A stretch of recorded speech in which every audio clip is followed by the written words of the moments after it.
इस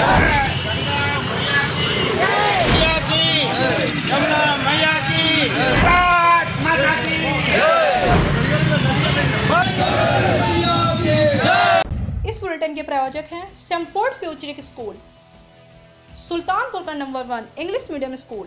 स्क्रीन पर दिख रहे लोग रोटी कपड़ा मकान या रोजगार के लिए सड़कों पर नहीं उतरे हैं, बल्कि अपनी संस्कृति और प्रकृति की दी गई अनमोल धरोहर को बचाने के लिए कड़ाके की ठंड में घरों से निकले हैं।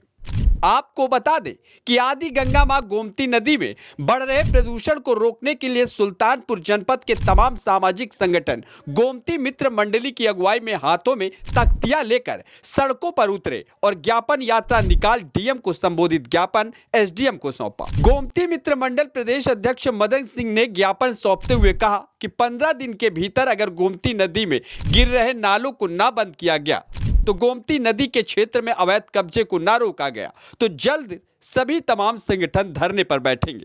इसको रोकने के लिए क्या पहल की गई है? सारे मीडिया के बंधु, आप सब जानते हो कि पिछले 12 वर्षों से लगातार माँ गोमती को बचाने का प्रयास किया जा रहा है कि कम से कम सुल्तानपुर में आदि गंगा माँ गोमती अविरल रूप से बहें।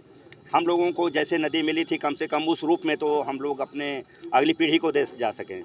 इसलिए 12 अप्रैल 2012 को हम लोगों ने संकल्प लिया था कि आदि गंगा माँ गोमती को स्वच्छ करना है, उन्हें बनाने का जो भी प्रयास होगा वो हम करेंगे। लेकिन दुर्भाग्य देखिए कि 12 साल की तपस्या के बावजूद न तो जिला प्रशासन उस पर कोई काम करने जा रहा है न तो शासन कर रहा है। मजबूर होकर के हम लोगों को आंदोलन का रास्ता अख्तियार करना पड़ रहा है।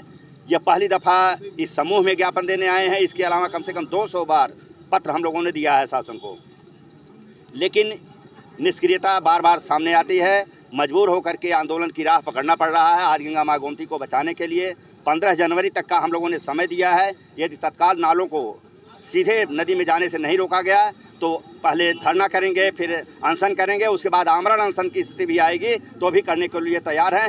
1 साल में पूरा समय है प्रशासन शासन को कि गोमती नदी की स्वच्छता को लिए जो भी करना हो ये करें, नहीं तो गोमती मित्र मंडल समिति वहीं आमरण अनशन करके अपने आंदोलन को सफल बनाने का पूरा प्रयास करेगी। वहीं गोमती मित्र मंडल परिवार के संरक्षक डॉक्टर सुधाकर सिंह ने कहा कि गोमती में प्रदूषण से लोगों के स्वास्थ्य पर बड़ा प्रभाव पड़ रहा है, खासकर बच्चों में इसका असर बहुत बुरा होने वाला है।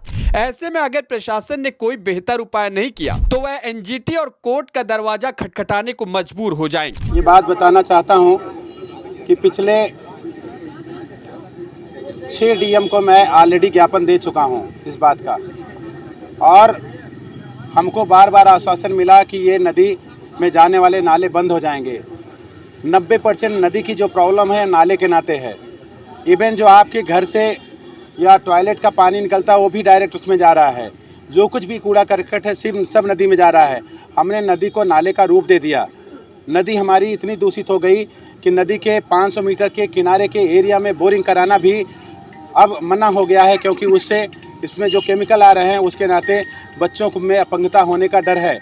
चाहे वो आर्सेनिक के रूप में हो, चाहे और लिथियम हो, तमाम और केमिकल आ रहे हैं। बाकी जो इन्फेक्शन है उनकी बात छोड़िए। तो आप ये सोचें कि हम कुछ कर नहीं पा रहे हैं। हमने जन जागरण के लिए यहाँ पे घाट के किनारे आरती का आयोजन रखा कि जन जागरण होगा, लोगों को समझाएंगे वो ना जाएं।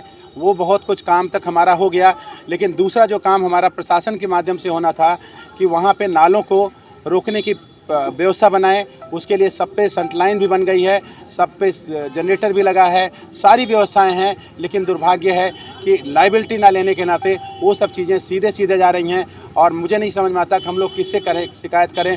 मुख्यमंत्री के पोर्टल पे भी ऑलरेडी मैं शिकायत कर चुका हूं। वहां से उत्तर आया कि जो आपका गंदा नाला वाला जाता है उसका पंप खराब है, लेकिन उसके बाद से दोबारा पंप क्यों नहीं ठीक किया गया? बारिश का 3 महीने तक उसे खुले रहने की छूट होती है, उस 3 महीने में क्यों नहीं सही किया गया?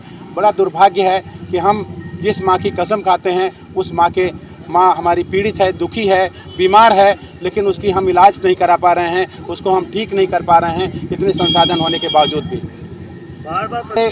अगर हमारी मांगें नहीं पूरी होती हैं तो हम लोग शासन को सीधे लिखेंगे वहाँ पे।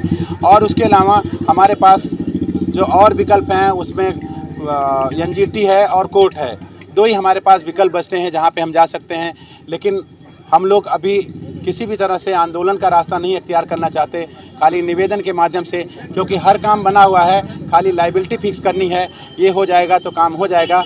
ग्रीन बेल्ट डेवलप करने की बात थी, एनजीटी ने जितने भी किनारे बताया था कि नदी के किनारे से 200 मीटर तक नदी है, उसको करेक्ट करने की बातें थी, वो चीज़ें इंक्रोचमेंट हर बार ना किया जाए, उसको रोकने की व्यवस्था बनाई जाए, ताकि हम आने वाली पीढ़ी को कम से कम इससे बेहतर नदी नहीं तो जैसी हमारे पूर्वजों ने हमको दी थी वैसी नदी तो दे पाएँ। अगर ऐसा भी नहीं कर सकते तो प्रबुद्ध जन कहलाने का किसी को कोई अधिकार नहीं है। आपको बता दें कि गोमती मित्र मंडल अक्सर गोमती नदी की साफ सफाई का अभियान चलाता रहता है। अब गोमती नदी एकदम से सुरक्षित रहे, इसलिए संगठन ने प्रशासन को जगाने के लिए ज्ञापन सौंपा है और कोई सख्त एक्शन न होने पर धरने से लेकर एनजीटी और कोर्ट का दरवाजा खटखटाने का अल्टीमेटम दे दिया है। सुल्तानपुर से सुजीत कंसौंधन की रिपोर्ट, एनडीटीवी भारत।